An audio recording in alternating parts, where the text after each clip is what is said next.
예수님께서 마태복음 5장에서 7장 사이에서는 산상수훈을 가르치셨죠.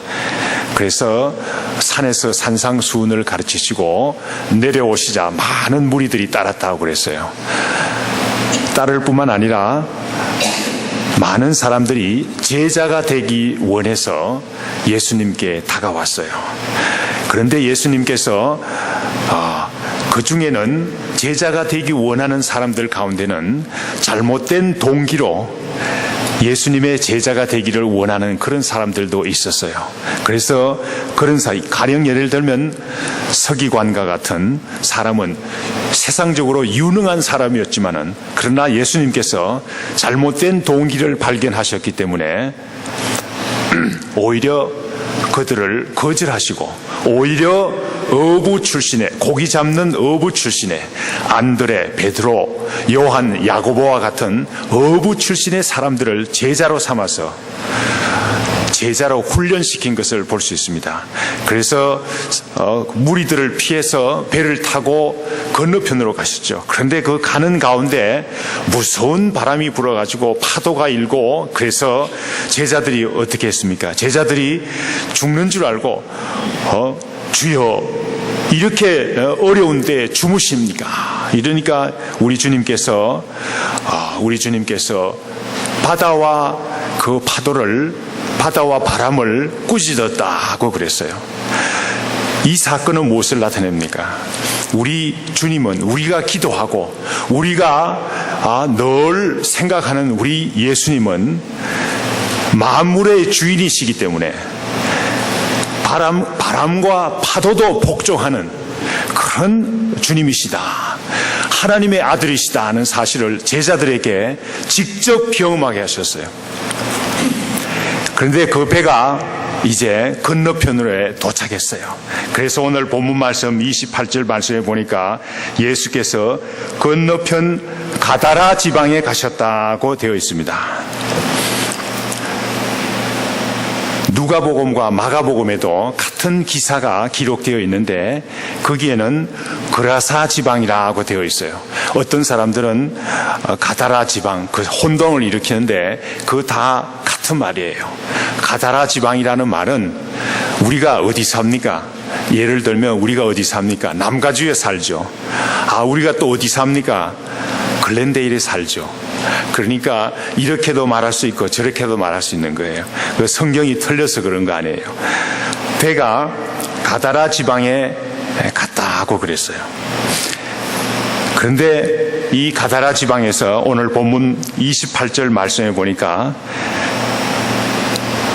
귀신 들린 두 사람이 예수님께 나왔어요. 귀신 들린 두 사람의 삶의 비참함을 28절에서 밝히고 있습니다. 귀신 들린 두 사람이 무덤 사이에서 나왔다고 그랬어요. 무덤 사이에서 나와서 예수님을 만났다고 성경 말씀은 기록하고 있습니다. 무덤은 무엇입니까? 무덤은 어떤 곳입니까? 무덤 사이는 어떤 곳입니까? 무덤은 죽은 사람들이 있는 곳이죠. 이 귀신 들린 두 사람은 가정이 있고 가족들이 있는데도 불구하고 이 귀신 들린 두 사람은 따뜻한 가정에 살지 못하고 따뜻한 가족들과 사랑이 넘치는 가족들과 같이 생활하지 못하고 소망이 없는 무덤 사이에서 사는 그런 비참한 생활을 하고 있었어요. 얼마나 안타까운 삶입니까? 마귀에 조종당하는, 마귀의 귀신에 붙잡혀서 사는 삶이 이와 같이 불행하고도 비참한 삶인 것을 우리가 알아야 되겠어요. 이 사람들은 어떤 사람들? 이 귀신 들린 이 사람들은 또한 몹시 사나웠다 그랬어요. 귀신 들린 사람은 사나워요. 성령님에 붙잡혀서 사는 사람은 그렇게 착하고 그렇게 따뜻하지만은 귀신에 붙잡혀서 사는 사람들은 사나운 거예요. 그래서 이 사람들이 이 귀신 들린 사람을 제어하기 위해서 쇠사슬로 매기도 하고 또 고랑에 채우기도 했는데 그 육신의 힘이 얼마나 센지 그 쇠사슬을 끊기도 하고, 이 기록은 오늘 마태복음에 나오지 않지만 마가복음과 누가복음에 보면 자세히 나옵니다. 고랑을 채우기도 하고 또 쇠사슬로 매기도 하고, 그러면 그 귀신 들린 사람이 쇠사슬도 끊고 또 고랑도 부수기도 하고 그랬다고 그랬어요. 또한 마가복음에 보면 밤낮 무덤 사이에서 큰 소리를 지르면서 돌아다녔다 그랬어요. 자기 몸을 스스로 해치기도 하는 그런 사람이었어요. 귀신에 붙잡혀 사는 삶이 이와 같이 불쌍한 삶이에요. 비참한 삶인 것을 우리가 알아야 되겠어요. 성령님의 인도하심을 받지 못하고 귀신에 붙잡혀 사는, 마귀에 붙잡혀 사는 삶이 이와 같이 비극적인 삶인 것을 우리가 알 수 있습니다.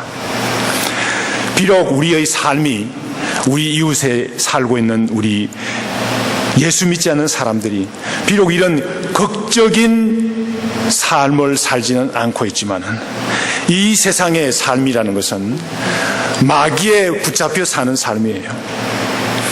마귀에 이끌려 사는 삶인 것을 알 수 있습니다. 이 사람들의 삶이 얼마나 불행한 삶인지 우리가 알 수가 없어요. 오늘 이 자리에 참석하신 우리 성도님들은 우리 성령님의 인도하심에 따라서 이 자리에 나와서 우리 하나님께 예배드리고 우리 주님께 예배드리고 또 말씀을 들을 수 있는 성령님의 이끌려서 사는 삶이에요. 이 삶이 얼마나 행복한 삶인지 우리가 깨달아야 되겠어요. 그런데 이 귀신 들린 두 사람이 오늘 28절, 29절 말씀에 보면 예수님을 만나게 됩니다. 오늘 본문 말씀에 보면 귀신 들린 자 둘이라고 했는데 마태복음과 마가복음과 누가복음에 보면 한 사람이라고 나와 있어요. 그것도 혼돈할 필요는 없어요. 아마도 두 사람이 있었을 거예요. 그런데 그 중에서 한 사람이 더 중증 환자였기 때문에 아마 누가복음과 마가복음에서는 그 한 사람을 중심으로 해서 이야기했기 때문에 그렇게 된 줄 믿습니다. 어쨌든 두 사람이 예수님을 만나게 되었어요. 귀신 들린 사람이, 귀신에 조종당하는 사람이 예수님을 만났을 때 어떻게 하겠습니까? 귀신이 오늘 보니까 소리 질렀다고 그랬어요. 소리 질렀다. 그들이 소리 질러 이르되, 마귀는 우리 주님을 만났을 때 비명을 지르고 도망가지 않을 수밖에 없어요. 왜 그렇습니까? 우리 주님은 귀신을 그냥 보고 있을 수 없어요. 네. 감사합니다.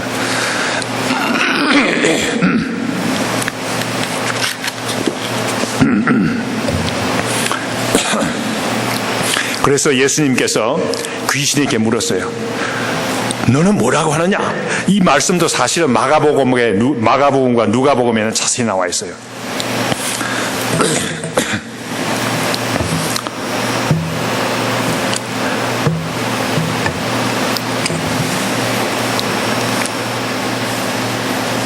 하나님의 아들을 만나니까 이렇게 소리 지를 수밖에 없어요.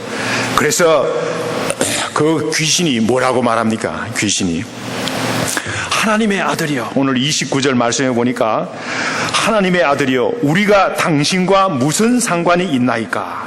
때가 이르기 전에 우리를 괴롭게 하려고 여기에 오셨나이까?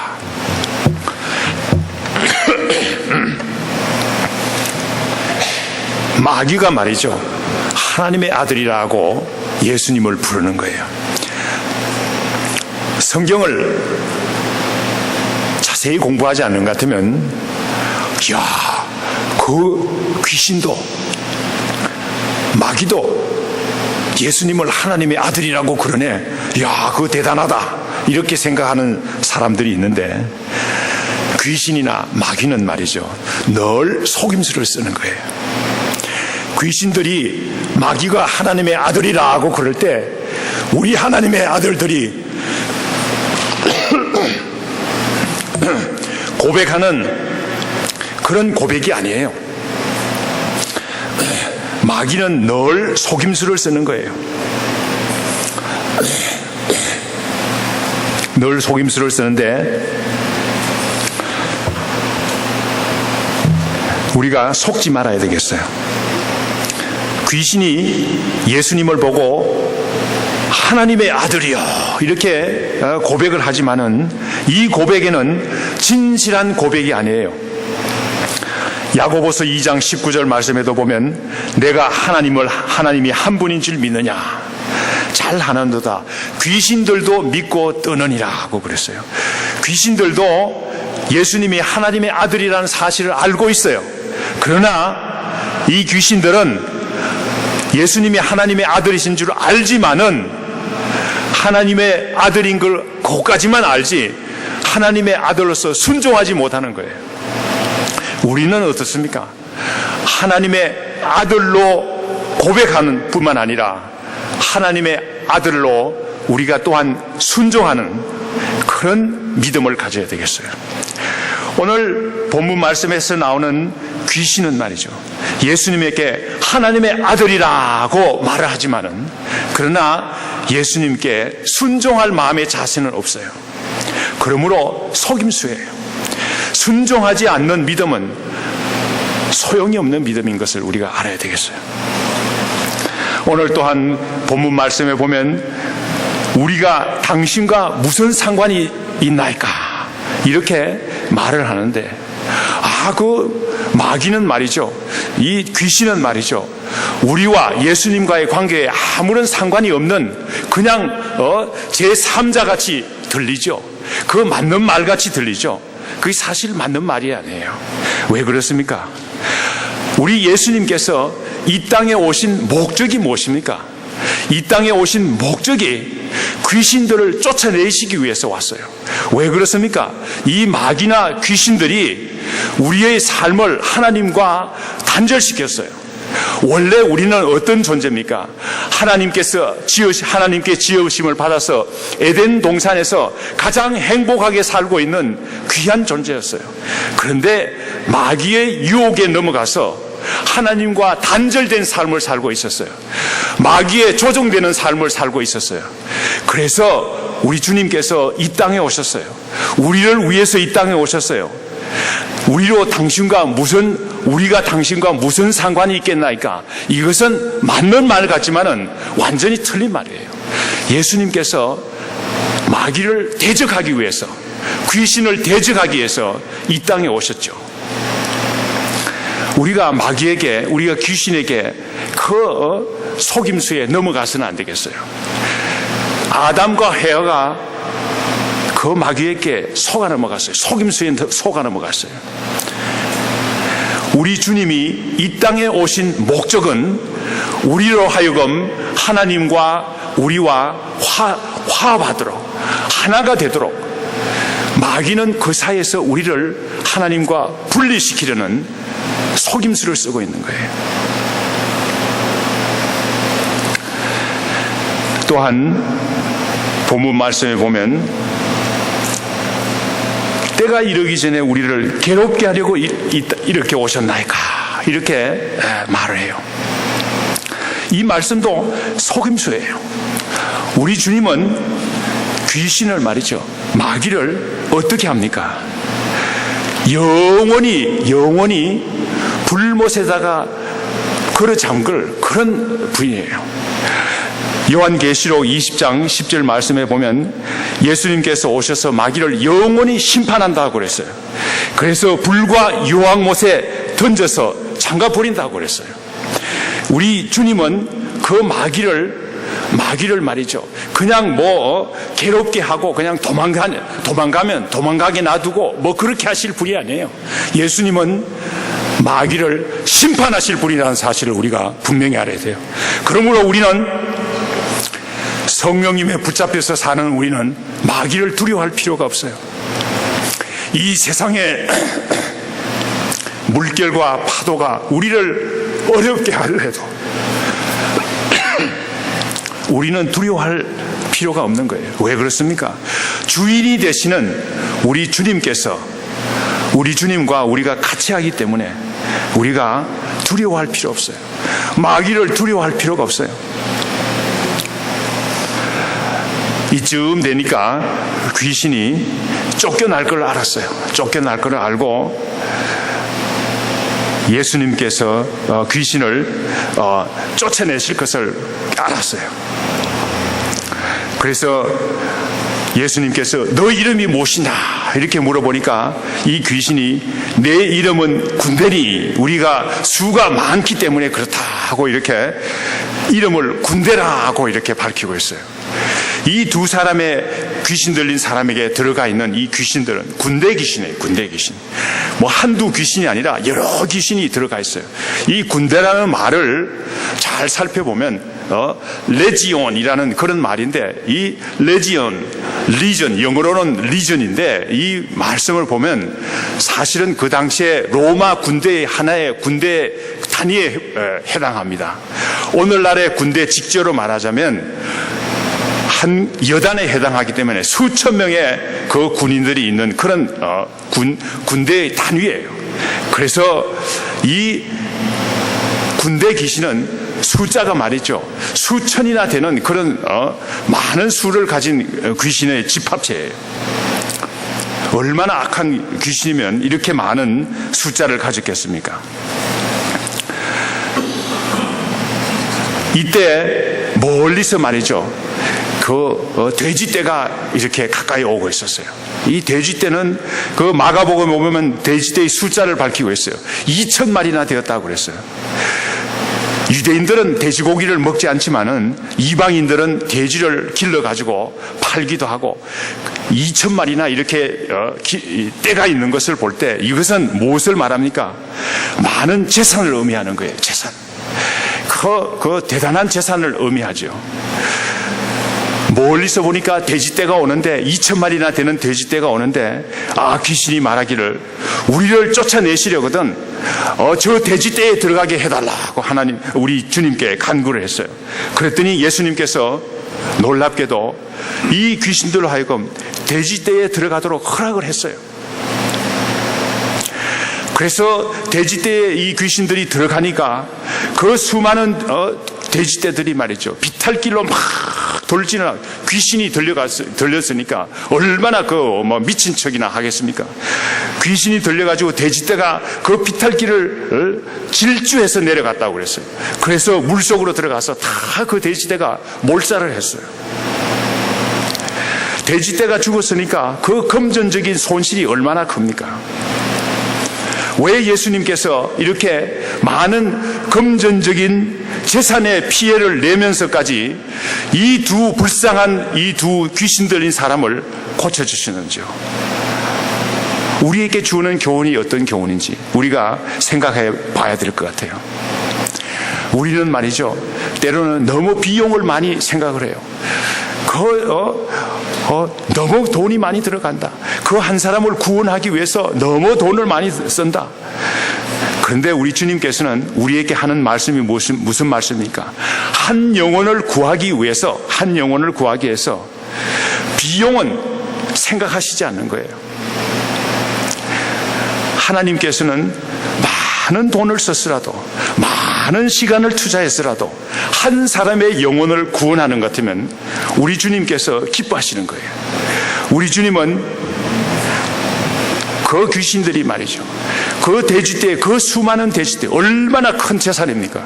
2,000마리나 되니까 그 대단한 부자가 아니겠습니까? 그 옛날에 2,000마리의 돼지떼를 가졌다면 대단한 부자가 아니겠습니까? 그 돼지떼가 다 몰살을 당했어요. 그 금전적인 재산의 손실이 얼마나 많이 난지 알 수 없습니다. 우리가 이 세상 사람들의 기준에 우리가 살 수가 없어요. 이 세상 사람들은 늘 금전적인 손실을 생각하는 거예요. 그런데 우리 주님은 금전적인 손실을 생각하지 않고 한 영혼을 구하기 위해서 온갖 노력을 하시는 것을 볼 수 있습니다. 그래서 우리 교회에서도 이번 부흥회를 앞두고 노왕 전도도 하고 축호 전도도 하고 또 메일링 아웃해서 메일도 보내고 해서 이렇게 전도하기를 원하는데, 우리가 이렇게 해가지고 많은 노력을 다해서 한 영혼이라도 구할 수 있으면 우리 주님께서 정말로 기뻐하시는 줄 믿습니다. 우리가 이 사실을 분명히 알아야 되겠어요. 교회의 일을 말이죠, 세상의 기준으로 판단해서는 안 돼요. 많은 사람들이 세상적인 기준으로 교회를 판단하려기 때문에 교회에 문제가 생기는 경우가 많습니다. 우리 주님께서는 많은 돈을 썼으라도 한 영혼이 구원을 받는 것 같으면 우리 주님께서는 기뻐하시는 거예요. 돼지 2,000마리를 몰살하게 하고도 우리 주님은 그 두 사람의 그 귀한 영혼을 구원하셨어요. 우리가 이 사실을 분명히 깨닫고, 우리가 부흥회를 앞두고 우리가 시간을 투자하고 내가 암만 노력해도 안 돼, 그렇게 주저앉지 마시고 끝까지 기도하시고 애써가지고 참 우리가 한 영혼을 구하기 위해서 애써야 되겠어요. 오늘 본문 말씀 33절에서부터 34절 말씀에서는 이 세상 사람들의 기준이 어떠한가를 밝히 전가하고 있어요. 예수님께서 이와 같이 그 불쌍한 영혼을 고치셔가지고 온전한 사람이 되었는데, 그 지방 사람들은 예수님을 떠나달라고 간구하는 거예요. 많은 돼지가 죽은 것을 보았어요. 그때에 이 돼지를 치던 자들이 시내로 달려 들어갔어요. 왜 그렇겠습니까? 주인에게 보고를 해야죠. 돼지 치던 자들이 그 돼지의 주인에게 이만저만하고 이런 큰일이 일어났습니다, 이렇게 보고를 했어요. 그랬더니만 그 주인과 함께 그 시내에 살고 있던 많은 사람들이 나왔어요. 그래서 온전하게 된 무덤 사이에 거닐면서 비참하게 살고 있던 그 사람을 보았어요. 이 사람들이 어떻게 되었겠습니까? 놀랐죠. 이 지방 사람들이 놀랐어요. 이때의 그 정황이 말이죠, 마가복음 5장에 잘 나타나 있는데, 우리 마가복음 5장을 한번 우리 찾아보도록 하겠습니다. 마가복음 5장 15절 말씀. 제가 가진 신약 성경 60페이지 마가복음 5장 15절 말씀.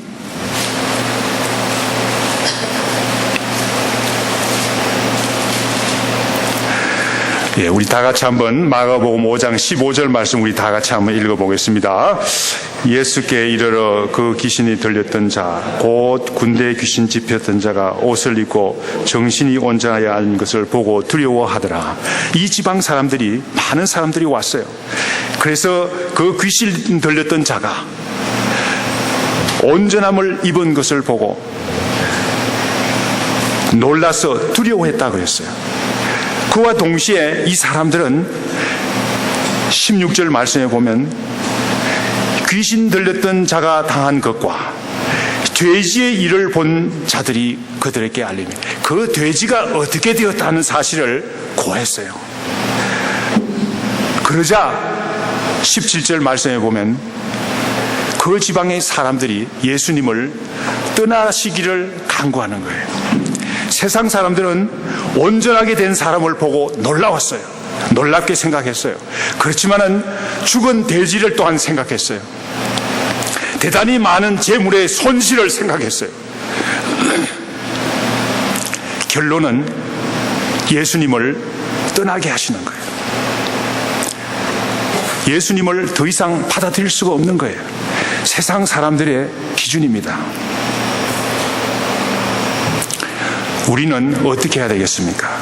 우리는 세상의 모든 재물을 다 소비하더라도 한 영혼을 구하는 것이 우리 주님을 기뻐하게 하신 줄 믿습니다. 세상의 가치관과 우리 주님의 가치관이 여기에서 차이가 나는 거예요. 오늘 본문 말씀 마가복음 5장 18절 말씀에 보면 이 귀신 들렸던 사람들이 예수님께 나왔어요. 예수님을 따르기를 원합니다.